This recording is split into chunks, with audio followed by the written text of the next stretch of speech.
Dos hombres armados y enmascarados se cuelan en una casa durante una fiesta en Canadá y disparan a todos los presentes. 19 de los 23 disparos consiguieron darle a alguien. Dos hombres mueren, 5 más resultan heridos. Las familias están destrozadas. Y la policía no consigue que nadie hable por miedo a represalias del tirador desconocido. Descubrieron que no estaban tratando con un criminal cualquiera, sino con el tipo conocido por ser el criminal más infame de todo Canadá.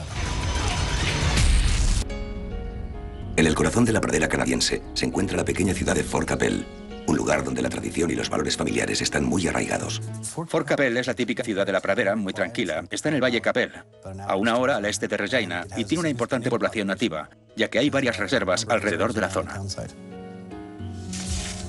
Es un gran lugar para criar a los niños. Fort Qu'Appelle es una comunidad muy agradable y unida. Pero los cimientos de la idílica y pequeña ciudad se verán sacudidos por la violencia. Un tranquilo jueves por la noche, una mujer desesperada llama al 911 y la policía montada del Canadá se presenta en casa de Christina Cook Sr. Hubo un aviso de disparos. Por aquí no es muy frecuente recibir ese tipo de avisos. Mientras nos íbamos acercando a la casa, no se oía ningún ruido. Los agentes se acercan a la casa con extrema cautela. Cuando entré en la casa vi unos casquillos en la terraza y tuve cuidado de no tocarlos. Los casquillos son un adelanto del horror que espera a la policía en el interior. Y cuando una mujer abre la puerta y sale corriendo, se preparan para lo peor. Su cara expresaba miedo, tristeza e histeria. En la sala de estar, les aguarda una espantosa escena. Había gente por todas partes. De inmediato vi la cantidad de sangre que había en el suelo y en las paredes de la casa.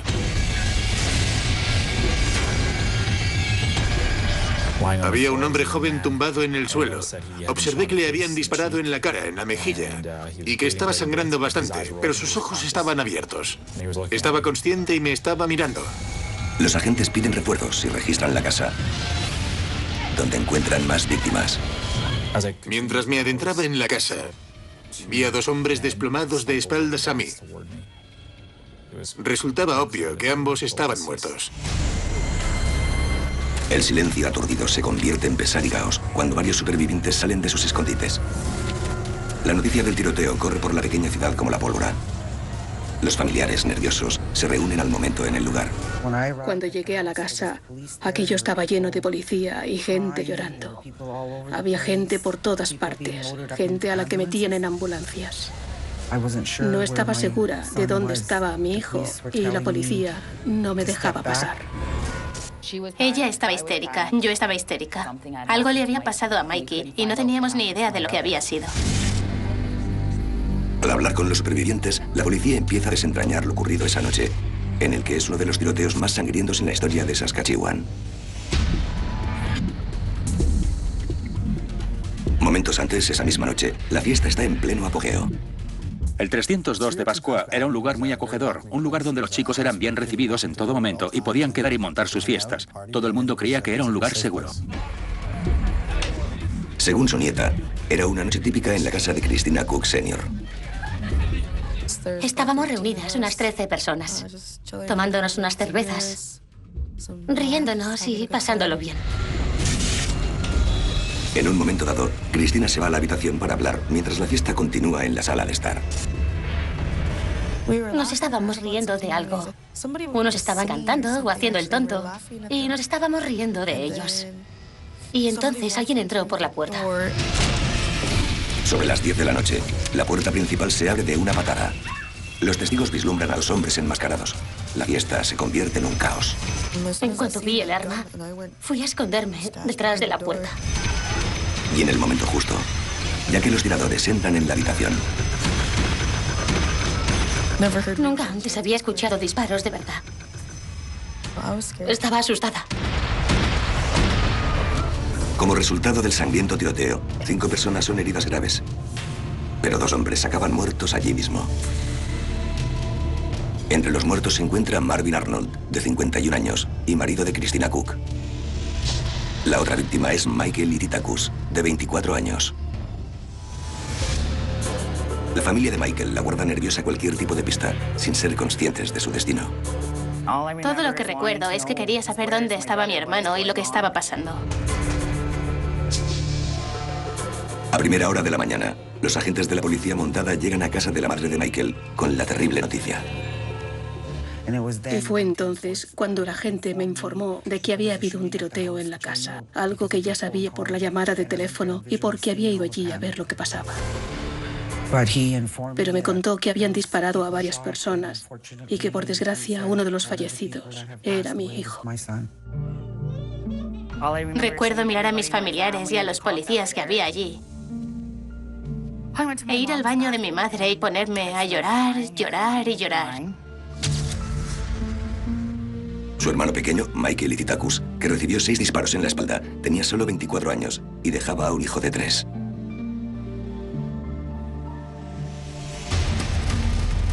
Los investigadores están decididos a descubrir cómo ha podido ocurrir un asesinato tan violento en una ciudad tranquila. Pero al hablar con los supervivientes tras el sangriento tiroteo, se encuentran con que los testimonios de los testigos oculares no encajan. Algunas personas creyeron haber oído diferentes tipos de armas. Otros pensaban que había sido una escopeta, un rifle o una pistola. En la casa se produjeron momentos de caos y gran confusión. Todo el mundo tenía diferentes perspectivas. Escucharon cosas distintas. Veían cosas diferentes dependiendo del lugar donde estuvieran. Tras el caos, lo que recordaban con más claridad era que los asaltantes llevaban pañuelos tapándoles la cara. No tenían ni idea de quiénes eran los tiradores, ni podían imaginarse quién querría hacer algo así. Era algo totalmente fuera de lo común. Miembros de la unidad de delitos graves de la policía montada llegan a la escena esperando que las pruebas físicas les cuenten la historia a la que los supervivientes parecen no poder dar sentido. Llegamos a la casa sobre las 2 de la mañana.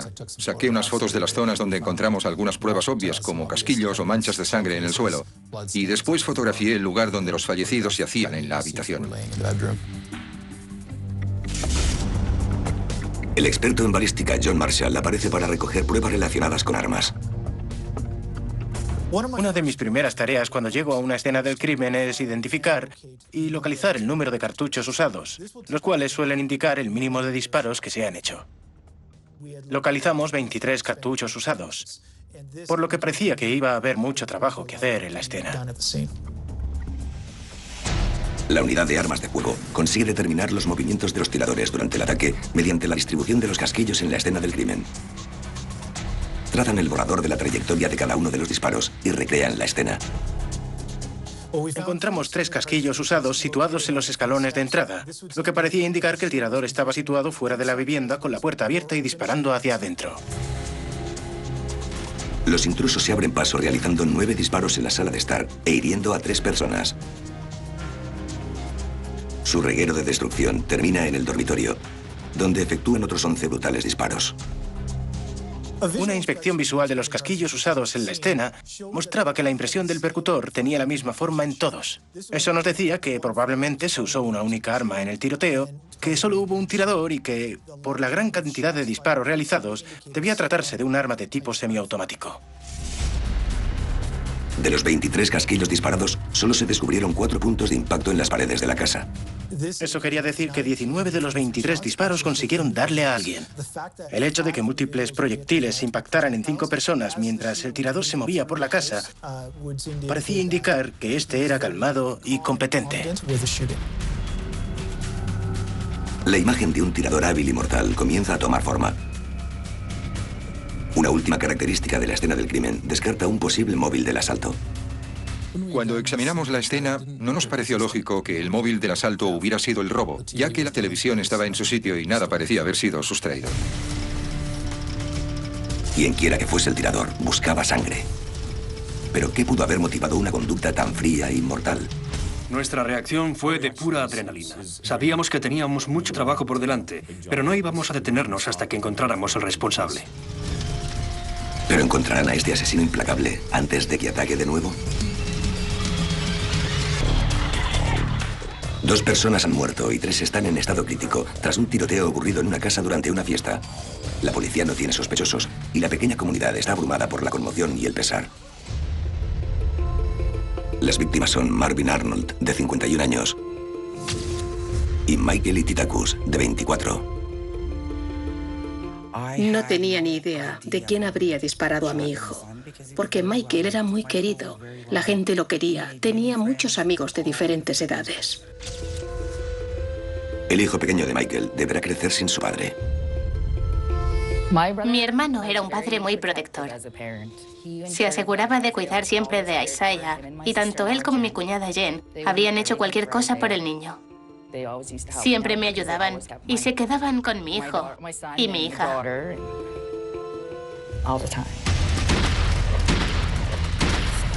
Pero ahora los cariñosos padres de familia ya no están, ejecutados por un tirador desconocido. Para atrapar a su asesino, los investigadores primero deben obtener una descripción clara de los sucesos de esa noche. A medida que los interrogatorios con los sobrevivientes avanzan, la imagen de lo que pasó esa noche solo se vuelve más borrosa. Resultó muy difícil que nos proporcionaran una descripción precisa de quién hizo qué y de dónde estaban. Podíamos conseguir que una persona nos contara su historia, pero cualquiera que hubiera estado en otra habitación de la casa nos contaba otra totalmente diferente. Fue una situación de locura. Alguien entró en la casa y empezó a disparar. La gente se tiraba de cabeza a cubrirse, se escondían en el armario, corrían escaleras abajo.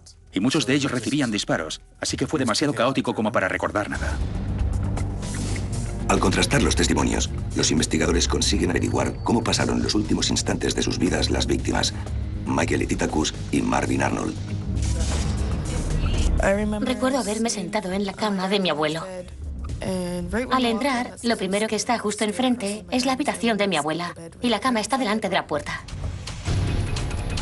Cuando el tiroteo comienza, Cristina corre y se esconde en el armario, sin que los asaltantes la vean cuando irrumpen en la habitación. Lo que ocurrió a continuación fue que la abuela intentó coger el teléfono para llamar a la policía, y los tiradores se dieron cuenta y se volvieron hacia ella. Pero en el mismo momento en que abrieron fuego, Marvin Arnold se abalanzó sobre la abuela y recibió la bala que iba dirigida a ella. Le dijo, cuida de los niños. Estaba algo sorprendida de que dijera eso justo cuando alguien estaba disparando en la casa. Le preguntó si estaba herido y él respondió que eso creía. Y eso fue lo último que le dijo. Entonces murió. Cuando salí, mi abuela y mi abuelo estaban a un lado. Mike estaba al otro lado de la cama. Recuerdo un silencio vacío. No se oía nada. Ningún ruido en la casa en absoluto. Estas dos muertes son una tragedia para sus seres queridos, pero el número de muertos podía haber sido mucho mayor. Debido a la cantidad de personas que recibieron disparos y a la violencia empleada, resulta asombroso que no muriera nadie más ese día. 3 de ellos estaban heridos de gravedad. Uno recibió un disparo en la cara, otro creo que en el brazo, y el tercero recibió 9 disparos, lo que es bastante increíble. Al final no se recuperaron totalmente, pero tuvieron suerte de seguir con vida. La comunidad sigue buscando un porqué. Las familias y los supervivientes se preguntaban por qué ocurrió y repasaban mentalmente quién pudo ser. Un tirador vino y se marchó, así que se preguntaban dónde estaría, si regresaría para atacarlos o si iba a actuar de nuevo. Frustradas por el lento goteo de información, las autoridades siguen trabajando con sus testigos a la espera de que tan pronto como pase el trauma inmediato, salga a la luz nueva información. Durante la investigación solemos intentar determinar qué ocurrió antes de que sucediera el incidente, desandar los pasos de la gente. La investigación policial revela que Michael Ititakus y otros 3 participantes en la fiesta habían estado en un bar local esa misma noche antes del tiroteo. No hay muchos sitios a los que ir en Fort Capel para salir por la noche. Así que el jueves o el viernes mucha gente va al Trappers Bar si quiere tomar algo. Los investigadores se dirigen a un popular local nocturno e interrogan al camarero y a los empleados. Confirman que la noche del tiroteo estuvieron ahí Michael Ititakus y otra de las víctimas, Percy Pascal, ahora en estado crítico, después de recibir varios disparos. Y que no solo hubo buenos momentos y risas. Descubrimos que se produjo un altercado en el bar. No parecía que hubiera llegado a las manos, pero involucraba a un grupo de gente que luego estuvo en la casa y a un desconocido. Para nosotros era importante descubrir quién era el desconocido. Pero siglos de viejas tensiones son un problema con el que hay que lidiar. Y de nuevo es difícil desvelar los detalles. La relación entre las fuerzas de la ley y la comunidad nativa no siempre han sido fáciles en Saskatchewan. Han pasado muchas cosas y a veces eso puede causar un poco de roce. Cuando vives en una comunidad pequeña, muchas veces la gente con la que hablas está relacionada con los sospechosos o con las víctimas. A la comunidad le gusta estar muy unida, así que cuando empiezas a tratar con los vecinos no quieren hablar mal sobre otros o no quieren involucrarse. Fue una investigación muy difícil. Las circunstancias tras ella eran muy preocupantes. Algunas investigaciones son muy fáciles, son directas. En otras tienes que trabajar mucho más, y esta era claramente una de esas. Mientras tanto, la policía abre líneas de colaboración ciudadana y hace pública una petición de ayuda que envían por toda la provincia. Después de unos días, se barajan varios sospechosos. Obviamente, investigábamos al máximo cualquier nombre o posibles pistas sobre sospechosos para tenerlos en cuenta o descartarlos. La policía montada es capaz de encontrar y verificar rápidamente coartadas para todos ellos, salvo para uno. Recibimos la pista de que un antiguo conocido de la policía había sido visto en Fort Capel el jueves por la noche, cuando se produjo el tiroteo. El hombre había sido arrestado varias veces cuando vivía en Fort Capel y ahora parece estar aumentando su historial delictivo como residente de Saskatchewan. Dada la gravedad del crimen y los antecedentes violentos de este hombre, la policía necesita hablar con él rápido para saber lo que estaba haciendo en la ciudad la noche de autos y, si es necesario, encerrarlo. Siguiendo lo que puede ser la primera pista legítima del caso, el sargento Brent Ross y su compañero conducen 4 horas al norte hacia Saskatoon. Los policías se preparan para enfrentarse cara a cara con el hombre que podría ser un asesino despiadado.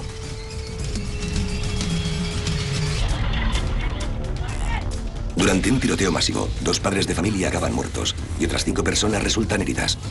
Una comunidad afligida exige justicia. La policía montada del Canadá busca a un criminal veterano que resulta ser un experto tirador de rifle. 2 investigadores se trasladan al norte, a la ciudad de Saskatoon, tratando de investigar una pista anónima. El sargento Brent Ross y su compañero se confrontan con el sospechoso en su lugar de trabajo. Era un hombre grande, de 1,80 m y 109 kilos. Trabajaba en la construcción en Saskatoon. Fuimos bastante directos con él. Le dijimos que estábamos investigando el asesinato de Fort Capel. Había oído hablar de ello y negó haber estado en Fort Capel en el momento del crimen. El hombre asegura que el jueves trabajó hasta tarde y que estuvo en la tienda de Saskatoon hasta al menos las 8. Pudimos hablar con su supervisor. Nos confirmó que estuvo trabajando ese jueves por la noche.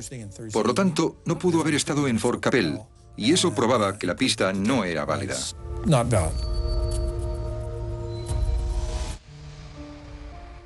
Es un golpe más para una investigación sin pistas sólidas que deja a 2 familias destrozadas que tienen que enterrar a sus muertos sin respuestas a sus preguntas. Para mi abuela fue muy duro. Estaba muy enferma. Tenía cáncer y tenía muchos problemas. Marvin la cuidaba muy bien. Como madre, perder a un hijo ha sido una de las cosas más duras con las que he tenido que lidiar en mi vida. Porque como madre, traes a tus hijos a este mundo, los abrazas cuando son pequeños, te ocupas de todas sus necesidades y se supone que deben sobrevivirte. Pero sobrevivir a los hijos es algo muy duro para un padre. Hasta el momento, la persona responsable de su pesar sigue siendo un misterio. La policía sospecha que el tiroteo puede haber sido resultado de un altercado en un bar esa misma noche, pero ningún testigo parece dispuesto a hablar de la pelea con ellos. La policía tendrá que buscar respuestas en otra parte. Tuvimos suerte de que hubiera videovigilancia en el bar, lo que nos dio una idea de las personas que estaban allí y de qué pudo haber ocurrido. La policía se hace con las cintas de seguridad del Trappers Bar, pero conseguir analizar la secuencia de eventos de la noche anterior es algo más fácil de decir que de hacer. Antes que nada, estás trabajando con tecnología, así que tienes que preguntarte dónde están las cámaras. Cuando descubres su ubicación, tienes que considerar si graban todo el bar. Tienes que seguir a una persona de una cámara a otra e intentas hacer lo mismo con toda la gente del bar. Así que puedes ubicar a todo el mundo, digamos a las 7:15, y te preguntas dónde se encuentran y qué están haciendo. Varios agentes visionan las imágenes, contrastándolas con lo que saben de la comunidad y con las declaraciones de los testigos para formarse una idea mejor de los sucesos de la noche. Fuimos capaces de identificar a la mayoría de la gente que estaba en el bar esa noche, pero todavía quedaban algunas personas que no sabíamos quiénes eran. Michael y Tita Kuss, junto con la víctima del tiroteo, Percy Pascal, y unos cuantos amigos más, son primero grabados por la cámara del aparcamiento cuando llegan en una camioneta azul. Después de llegar, fueron directos al bar y empezaron a pedir bebidas. Casi de inmediato, el grupo de amigos observa a un desconocido jugando al billar. Había una persona a la que nadie parecía conocer. Ninguno de los testigos fue capaz de identificarlo. Era un joven nativo con una larga coleta. Llevaba una camiseta de tirantes blanca y tenía muchos tatuajes. Una técnica de la policía montada localiza por primera vez al desconocido en las imágenes de seguridad cuando entra al bar solo 15 minutos antes que Michael y sus amigos.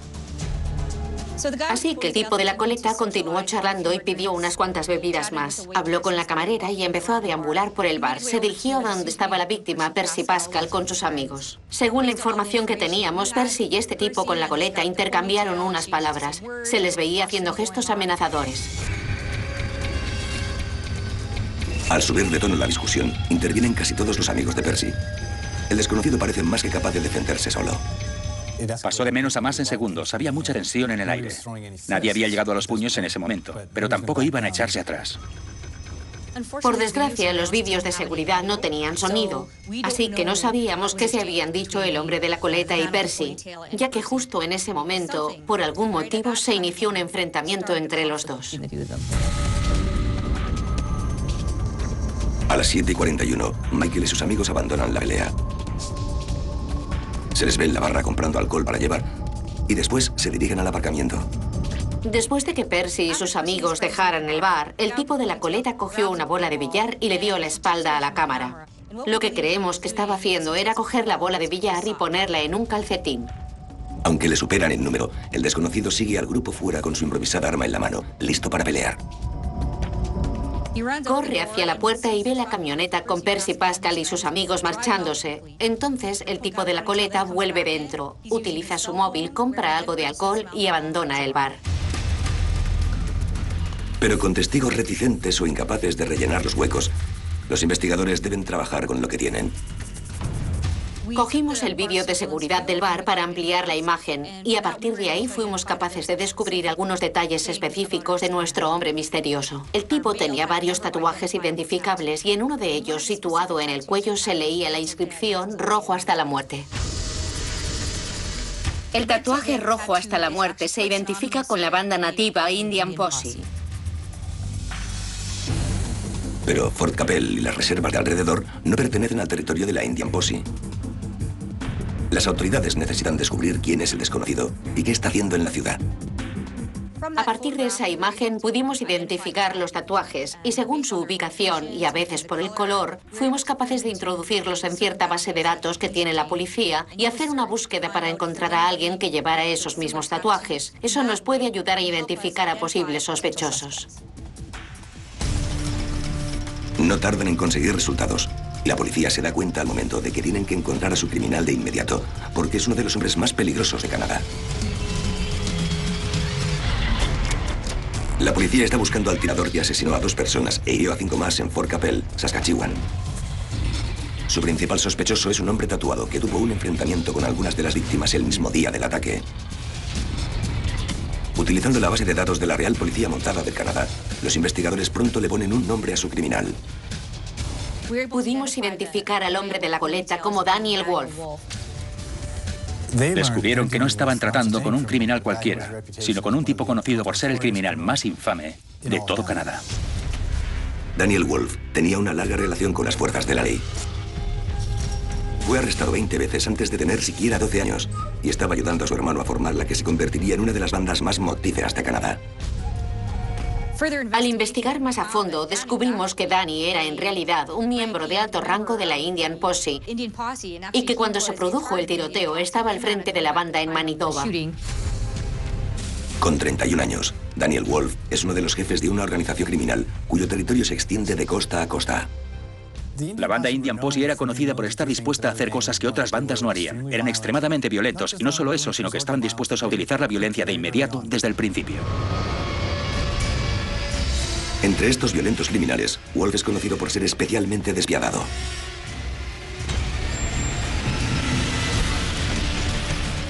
Tenía un carácter problemático. Pasaba de 0 a 100 muy rápido. Podía ser muy agresivo, ponerse muy violento. Los investigadores están estupefactos de encontrar a un pez tan gordo nadando tan lejos de casa en su pequeño estanque. ¿Qué puede haberle traído hasta aquí?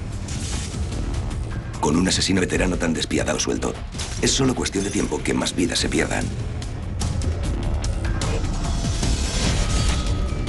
Las autoridades ahora abordan de forma mucho más urgente y agresiva a la comunidad, especialmente a los supervivientes del tiroteo.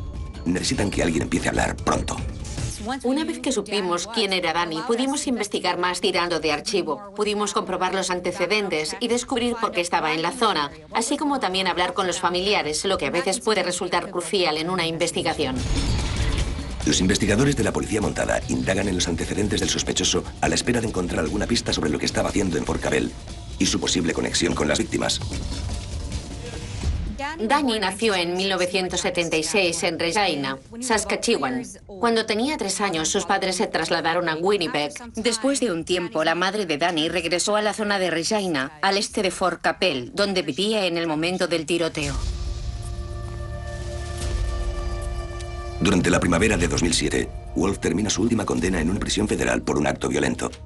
Sin embargo, en vez de dirigirse a casa en Winnipeg, visita a su familia en la Reserva de las Naciones Originarias de Ocanis, justo a las afueras de Fort Cabell. La policía montada descubrió que Wolf llevaba en la zona unos meses y que había estado pasando desapercibido. Creo que intentando recobrarse después de pasar mucho tiempo en la cárcel y empezando a establecer algunas operaciones de la Indian Posse en la zona. El tiempo que Daniel Wolf pasa en Fort Cabell es relativamente tranquilo, hasta que se produce un encuentro fortuito el 20 de septiembre en el Trappers Bar. Cuando interrogamos a los testigos del bar, descubrimos el porqué del altercado y de la discusión, lo que nos dio algo más de información sobre cuál fue el móvil del tiroteo, que tuvo lugar más tarde esa noche. Al descubrir la razón del enfrentamiento, los investigadores son capaces de desenterrar un secreto, no sobre Wolf, sino sobre las víctimas. Al igual que Daniel Wolf, también pertenecían a bandas, pero no a la Indian Posse. Al parecer, Percy dijo algo como ¿qué estáis haciendo por aquí? Ya que Fort Cabell no era territorio de la Indian Posse. Estaba más asociada comúnmente con la banda Native Syndicate. Más te vale que tengas cuidado. Más te vale que tengas cuidado. Lárgate de aquí ya. Por favor, parad. Pero Wolf no iba a retroceder ante nadie, así que respondió, no sabes con quién estás tratando. Largaos de aquí. Yo soy el dueño. Todo esto me pertenece. Incluso a medida que las pruebas circunstanciales se amontonan, los supervivientes siguen siendo incapaces de identificar a Wolf como su agresor. Los investigadores tienen que encontrar la forma de relacionarlo con la escena del crimen antes de que se les escape de las manos. Por suerte, la pista correcta cae del cielo. Descubrimos que 5 días antes de que sucedieran los asesinatos de Fort Cabell se había presentado una denuncia contra una persona que coincidía con la descripción de Daniel Wolf por disparar en el patio de una vivienda. Para cuando la policía respondió a la denuncia por ruido, la casa estaba en silencio y a oscuras. El incidente fue archivado sin una investigación más exhaustiva. Así que enviamos a nuestros investigadores a dar seguimiento a la denuncia. Estos hablaron con el vecino, que fue capaz de identificar a Daniel Wolf como la persona que estaba disparando desde la vivienda. Finalmente, como resultado de esa información, pudimos obtener una orden de registro. Los investigadores salen de la casa con las manos vacías. Pero en el exterior, la búsqueda resulta más satisfactoria. Descubrimos varios casquillos del calibre 22 de un fusil largo de percusión anular que se habían disparado. Estos coincidían con la munición y los casquillos encontrados en la casa de Fort Cabell. Los investigadores envían de inmediato las pruebas al laboratorio de balística. Comparé los cartuchos usados de la escena del crimen con los cartuchos recogidos en la casa. Y la conclusión era que ambos habían sido disparados por la misma arma. Esto sitúa el arma homicida en manos de Daniel Wolf 5 días antes del tiroteo. Todavía no es suficiente para presentar cargos, pero el uso de armas supone un quebrantamiento de la libertad condicional de Wolf. Daniel Wolf estaba de camino a Regina cuando al entrar en la ciudad la policía lo detuvo y descubrió que tenían una orden contra él por violación de la condicional. Daniel fue detenido sin incidentes. Pero el arresto de Wolf solo sirve para presionar más a las autoridades. Por una simple violación de la condicional, no podrán mantenerlo encerrado mucho tiempo. A no ser que puedan elaborar una acusación rápidamente, Wolf saldrá libre. Creo que fue muy importante detener a Wolf cuando lo hicimos. Nos permitió a los investigadores un poco más de libertad a la hora de hablar con la gente y conseguir que se sintieran más cómodos al hacerlo. Con Wolf entre rejas, el miedo a la represalia se atenúa, mientras los investigadores indagan de nuevo por la comunidad. Esta vez dan con alguien que por fin admite que vio a Wolf la noche del asesinato. De hecho, reconoce que estaba con él. Gerard Grambuas vivía con Danny en la misma casa porque estaba saliendo con su prima. Mientras vivía allí, llegó a conocerle y se sentía intimidado por él. Presionado por la policía, Grambuas confiesa que él era el conductor con el que huyeron tras el tiroteo de esa noche. Dice que Danny y otro cómplice fueron los que entraron en la casa. Y como solo tenían un rifle, Daniel fue el que disparó. Gerard fue un testigo clave en la investigación. Fue capaz de rellenar muchos huecos del caso que desconocíamos. Gerard, todo lo que me has dicho quiero que se lo digas a la cámara. Con la ayuda de Grambuas, los investigadores descubren fácilmente la identidad del otro cómplice de Wolf. Es un joven delincuente, conocido como Sonny, originario de Manitoba, y un leal miembro de la Indian Posse. Con Wolf entre rejas y Grambuas colaborando con la policía, su mejor opción es hacer lo mismo y confesar. Pero el testimonio de los cómplices de Wolf puede no ser suficiente para garantizar la condena. Así que los investigadores se vuelven ambiciosos. Deciden conseguir toda la historia del propio Daniel. Para pescar a este pez gordo, la policía montada prepara un gran plan. Pero si Daniel Wolf consigue zafarse del anzuelo, será imposible saber cuándo o dónde aparecerá después. Perderlo no es una opción.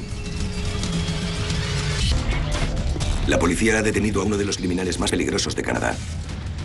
Si consiguen demostrar su implicación en un sangriento tiroteo, podrán encerrarlo de por vida. Nuestro plan para interrogar a Wolf era muy sencillo. Consistía en usar en su contra lo que sabíamos sobre él y sobre las circunstancias del incidente. La policía montada sabía que Daniel Wolf era un criminal experimentado, se había visto envuelto en el sistema judicial desde que tenía 12 años y habían intentado implicarlo en numerosos casos graves sin éxito, así que iba a tener cuidado de ocultar sus pasos. Daniel Wolf era uno de esos individuos que creían que podían librarse de todo siendo más listo que la policía o mediante la intimidación directa. Las horas pasan. La policía montada tendrá que soltar a Daniel Wolf en 2 días y todavía no tienen la confesión que necesitan para condenarlo.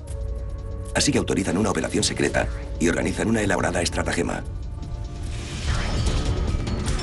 Comienza cuando 2 agentes entran en la celda de Wolf y le informan de que se le acusa del asesinato de Michael Ititakus y de Marvin Arnold. Entonces le esposan y le dicen que va a ser transferido a otra prisión. Metieron a Daniel Wolf en un coche patrulla y mientras se encontraba delante de la comisaría, un segundo coche patrulla se detuvo al lado. En el asiento de atrás tenían a un tipo de aspecto bastante duro que también estaba detenido. Los agentes de la policía montada salieron y empezaron a hablar con sus compañeros y a gesticular, haciendo una especie de show, mostrando lo que le habían cogido a ese tipo. El armamento impresiona a Daniel Wolf, al igual que al sospechoso en el otro vehículo, justo como la policía espera. Cuando Daniel Wolf llegó al destacamento de la policía montada, fue escoltado de inmediato a la sala donde tuvo lugar el interrogatorio. Esta no es la primera vez que el criminal se encuentra en el punto de mira. Durante varias horas permanece calmado y sereno, incluso cooperativo. Los miembros de la unidad del polígrafo estuvieron 8 horas con Danny en la sala intentando que hablara. Se hizo una presentación en la que se mostraron las pruebas que teníamos y que demostraban que era el responsable del tiroteo en Fort Capel. Daniel nunca confirmó ni desmintió su participación. Wolf continúa haciéndose el tonto hasta que el investigador dice que es el momento de tomarse un descanso. Sale de la sala y se deja el portátil abierto en la mesa. Todo era parte del plan. Querían que Danny mirara en el portátil. Querían que supiera lo que tenían. Y querían que se sintiera que la sala se le estaba viniendo encima. Wolf solo necesita mirar unos minutos del vídeo de la confesión de Grambuas para saber que ha sido traicionado.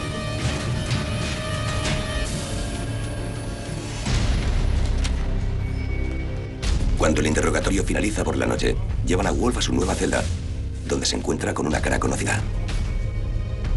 Danny Wolf sabía quién era el tipo que estaba en la celda donde lo metieron, porque lo había visto fuera en la parte de atrás del coche de policía cuando sacaron las armas. Mientras estaban sentados en las celdas, el hombre le explicó que estaba transportando unas armas para una banda de moteros.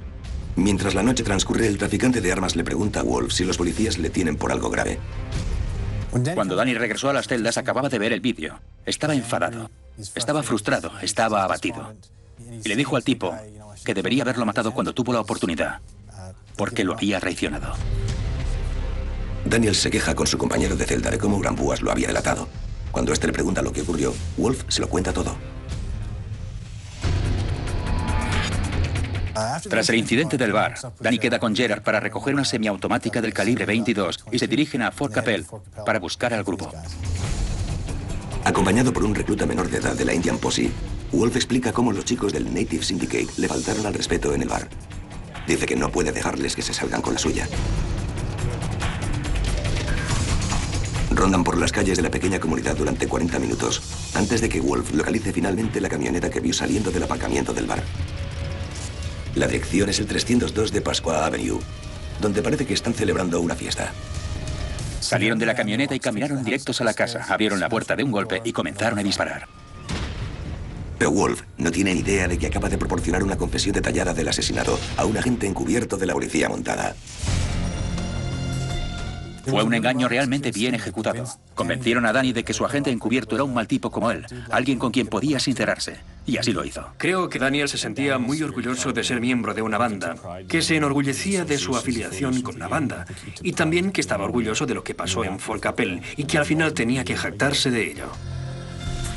Francotiradores apostados en los tejados enfrente del juzgado de Regina vigilan la zona mientras tiene lugar el juicio por asesinato a Daniel Wolf. La banda era conocida por practicar la intimidación con los testigos. De hecho, Danny ya había sido condenado por ir con una escopeta a casa de uno y decirle que si aparecía en el juzgado, estaba muerto. Pero ningún miembro de la banda Indian Posse de Wolf aparece. Y durante el juicio se hace cada vez más evidente lo poco que el crimen tiene que ver con los negocios de la banda. El tiroteo se debió a un estúpido incidente que tuvo lugar en un bar. Fue una exageración. Creo que en gran parte tenía que ver con su ego y su impulsividad. Se lo tomó de forma personal y sintió que tenía que contraatacar. Daniel Wolf es declarado culpable de 2 cargos de homicidio en primer grado y 3 cargos de intento de asesinato. Es condenado a 5 cadenas perpetuas. Pero su condena no devolverá a Martin Arnold a su amada esposa, ni a Mike Titakus a su hijo pequeño. El hijo de Michael, Isaiah, tenía 3 años cuando su padre falleció. Ahora tiene 9. Y todavía se acuerda de él. Era un buen padre. Siempre lo fue con su hijo. Durante ese año hice un álbum de recortes. Eso me ayudó a recuperarme de la pérdida de mi hermano. Porque estábamos muy unidos y quería algo que mis hijos e Isaiah pudieran mirar y así recordar a mi hermano por quién era.